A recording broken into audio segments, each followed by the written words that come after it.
COP28 was hosted in Dubai last year, and during the event, I met Joshua. He's passionate about tech and product design, so we ended up talking about all sort of things, but mostly about sustainability and the event. Hope you will enjoy it. I want to start with this question because, just so for people who are listening have an idea. So imagine I am visiting you in Nigeria, and you are showing me around like the places that have influenced you in your journey in creativity and technology. So what will I see?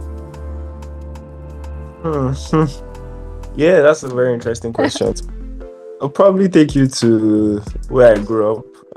I grew up in like Lagos, the part of Nigeria that is actually like full of people, highly populated, kind of like a city kind of vibe. So Yeah. I grew up in the city. So yeah, most of my influences, most of my background are from like city, always busyness all the time.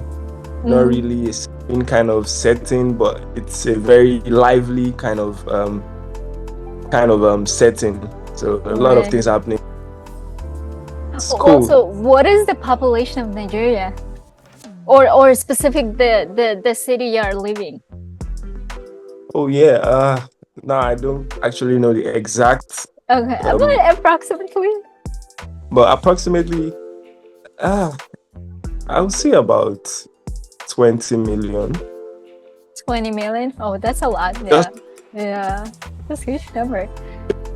Million, I think. How I think was it's over. I'm not really sure. Oh, that's I'll okay. probably But I'm also curious, like how people in the environment in sorry, you said Lagos, right? Yeah, Lagos. Okay, Lagos. Okay. How did it influence and shape your your interest in creativity and technology? Yeah, so Lagos is like the entry point for most of like entertainment industry in Nigeria. A lot of the famous artists, famous musicians, a lot of famous actors are always in Lagos. Oh, So Lagos is super like cool. the center of culture, like different cultures like meet up in Lagos. So it's sort of like the most lively place in Nigeria, basically. So I got most of my inspiration from technology. So in Lagos, you're always where there's like a sense of constant experimentation, like a lot of entertainment industries. You sort of have that kind of exposure to new technologies, right? Oh, I see. The trending topics, the trending conversations, the trending technologies are always Right. always here.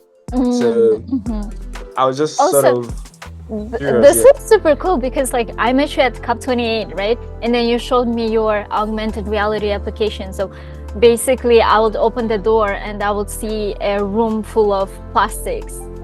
So I'm really curious, like how did you start, and if you could share like from the idea to an actual application, like how was the process? Yeah, That was really interesting. Like triggered a memory. That particular project was I was working with a friend of mine. We were just in the laboratory where we work. So we work in the lab, right? So we were just like thinking of ideas of okay, what could we actually do in terms of like creating awareness on climate change and pollution. So we just sat down and thought of like, okay, what if we bring the reality to your physical environment? So what if we like think of or bring the will I say the danger or the excitement of witnessing the actual reality of these things. A lot of people are excluded from the impacts. They don't see the direct impacts of pollution. So we bridge that gap and make you see the direct impact of it. So that was the brought up the project. Right. And why specifically plastic pollution? Because the application, I think, it is mainly around plastic pollution, right? Yeah. Okay, so plastic pollution. I think most people relate to plastic pollution, right? Every day we buy things in plastic bags. So you drink water in plastic bottles. Like, it's something you see every day. So we wanted it to be something very intimate, something relatable. Yeah, that's the word, relatable. Right. Yeah. That is super interesting. Because like when I went back to Kyrgyzstan, right, I was so shocked. Like, I mean, I never really saw it before because like I wasn't really into sustainability and stuff. But when like you're aware of the problem, and then when you go, like, this was quite an interesting experience for me, like seeing like how we consume so much plastics, like plastic bag, like as you said, plastic bottles and stuff. But yeah, that is cool. But you also have been like in different environmental projects, right? So I'm curious, like, what is your earliest memory, like, connecting to nature? Yeah, so living in the city actually kind of made me a bit not too familiar with nature, I guess. So like you're always like surrounded with buildings, cars, like constantly really explore like natural environment. You don't really go into the forest. So anytime I like have the privilege to go to like the forest or to like visit nature, I'm always very, I think, at peace. So and it's always very like exciting seeing like what you have in your natural environment, things that were not created artificial, like intelligence or just natural things that have their own kind of intelligence and their own kind of way of life, their own culture per se. And I was just curious about, we have so many abundant species of animals, plants, and they're just so much, so diverse. And I was very curious. Basically, curiosity made me interested in environmentalists. And my earliest, probably, I don't remember, but I think it was when I was probably 10 or 11. Oh wow! When I was like going on a school trip to like, was it a family trip to the zoo? Yeah, I think that was. Like, oh really? Was it in the same city? Oh, actually, it was in a different city. Oh, okay. Oyo State. That is super cool. And then like, which element would you be like if you could choose, like from fire, what's this called? Earth. What's Earth? Air, water. That's a very interesting question. I think I'll go for water. Water? Why? Why water? Because I will choose water too. I don't know. I think water is just like so essential, and I'll give you a funny answer because I think water can like quench fire. Okay, I see. Yeah, and then give life to That is super interesting. But have you watched? There's a movie Elemental, like animated movie. It's super cool. Like, definitely check it out. I definitely would right now. Thank you for. You're welcome. So also, like, when it comes to sustainability, right? How would you describe the condition of Nigeria? Yeah, very good question. I think Nigeria, we still have like a bunch of like work to do when it comes to sustainability, because it's usually quite hard to sensitize people or change people's way of life. I think some people's way of life is like based on pollution, basically. Like we're an oil producing state, right? So just like I think Qatar or Dubai, I think they're also they used to like be an oil producing state, or are still current oil producing state. So we have like the oil industry that is actually very, very prominent. Yeah, so That's just even one side of it. Another side of it is like we're used to these things, and we're used to constantly using plastic bags, using plastic waste, disposing it just anywhere, anyhow. So it's kind of hard to like change people's Behavior. perspective, kind of like like behavioral changes. Yeah, exactly. Like trying to change their behavior is quite hard, I would say. And but it's better though, because a lot of efforts have been made by the government. I think the whole SDG goals and the UN influence the state on like, okay, go and do something about this sustainable development goals, has actually sparked that need for change.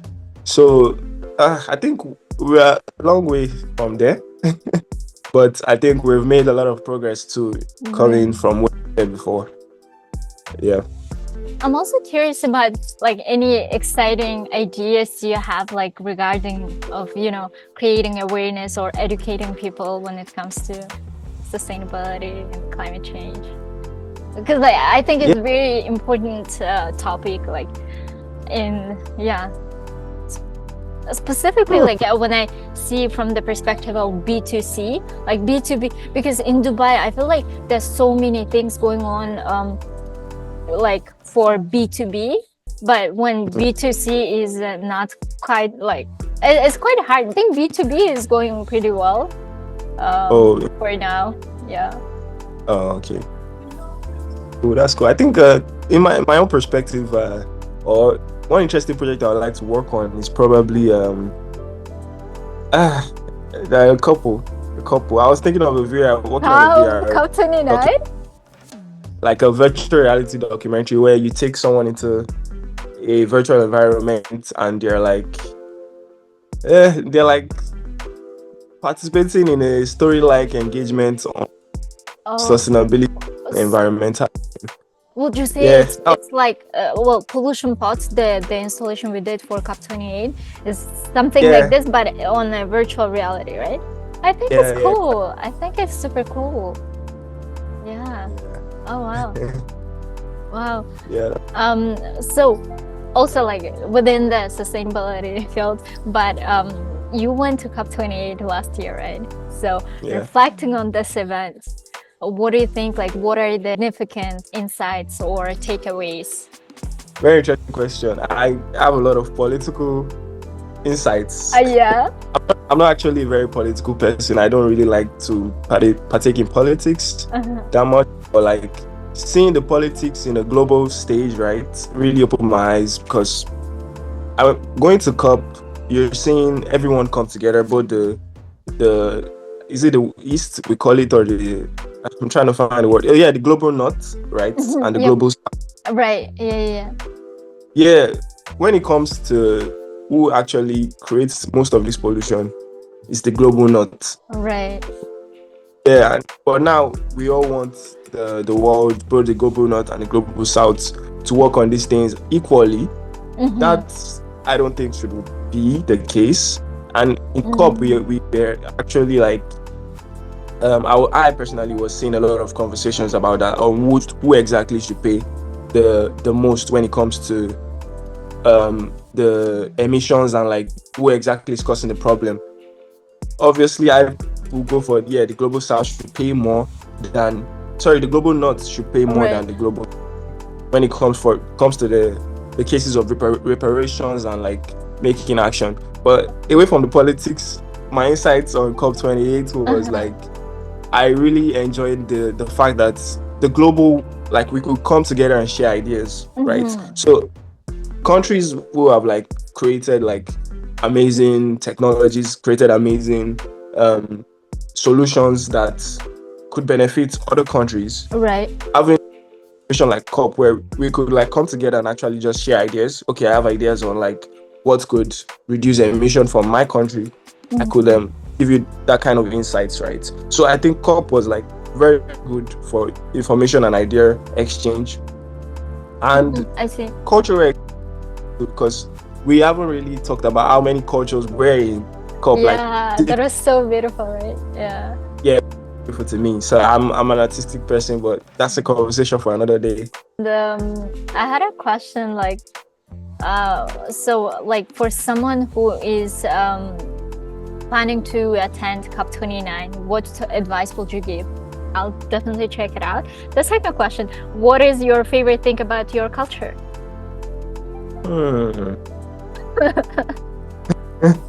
I have to reflect on that a bit. Yeah, let's reflect. Yeah, I think our way of life, we're so interconnected. Like, we're so open to each other. Like, we just like it might be kind of funny, but like we're just prying into each other's life. I think that's kind of funny to me. I kind of interesting. Unified sometimes. Yeah. Unified. That is beautiful. Third question: what is your shortcut for clearing your mind? What is your shortcut? That's very interesting also. What do I do? I think I just like write. You write? I love writing too. That's cool. Do you write and publish, or it's like, you write? Oh, just for like first. Okay. But do you type it, or do you actually write it? I think writing. Oh yeah. Oh, I do type sometimes. But yeah. Writing, I better. Gotcha. Fourth question: what is something you have done for the first time recently? I went hiking yesterday. Oh, you went where? Hiking for the first time? Yeah. That is so cool. So we should do a reaction here, actually. Yeah, there we go. Yeah. 5. How alive do you feel on a scale of 1 to 5 right now? Right now, I feel like 5. Yeah, I feel like you need to say 5. I was like 5, hopefully 5. That is so cool. Joshua, thank you so much for your time. Yeah, I really truly appreciate it. Thank you so much. You're welcome. Anytime.